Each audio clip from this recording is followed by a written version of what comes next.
प्रदेश अपने innovative nature के कारण आईटी और टेक्नोलॉजी का इतना बड़ा हब है।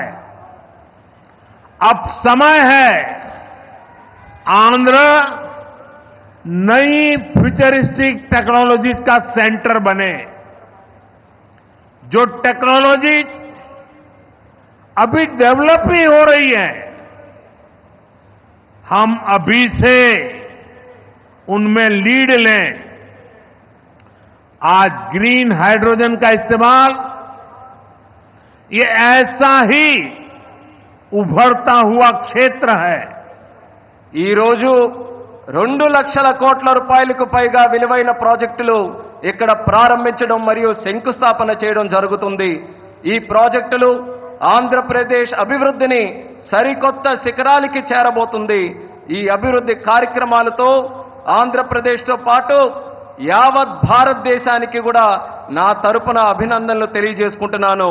మిత్రులారా, ఆంధ్రప్రదేశ్ రాష్ట్ర ప్రజల తాలూకా సృజనాత్మకత వల్ల ఆంధ్రప్రదేశ్ రాష్ట్రం ఐటీ మరియు సాంకేతికతకు ఒక పెద్ద కేంద్రంగా మారింది।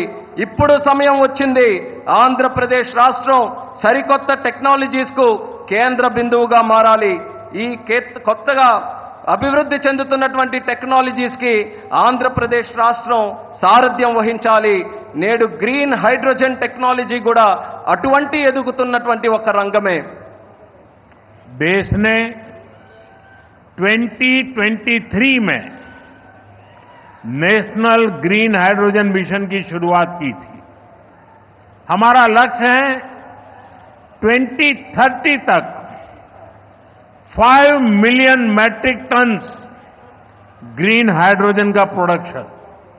इसके लिए शुरुआती चरण में 2 ग्रीन हाइड्रोजन हब स्थापित होंगे, जिनमें से एक हमारा विशाखापट्टनम है। దేశంలో 2023లో నేషనల్ గ్రీన్ హైడ్రోజన్ మిషన్ ను మనం ప్రారంభించడం జరిగింది। మా లక్ష్యం 2030 నాటికి 5 మిలియన్ మెట్రిక్ టన్నుల గ్రీన్ హైడ్రోజన్ ని మన దేశంలో ఉత్పత్తి చేయాలి। దీనికోసం ప్రారంభ దశలోనే 2 గ్రీన్ హైడ్రోజన్ ల్యాబ్‌ని మనం ఏర్పాటు చేయబోతున్నాం। అందులో ఒకటి మన విశాఖపట్నం నగరం అని తెలియజేస్తున్నాను।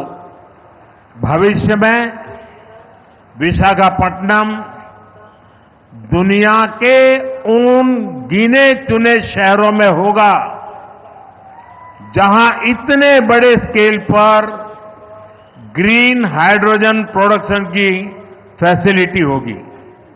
इस ग्रीन हाइड्रोजन हब से अनेक जॉब अपॉर्चुनिटीज तैयार होगी। साथ ही आंध्र प्रदेश में मैन्युफैक्चरिंग इकोसिस्टम भी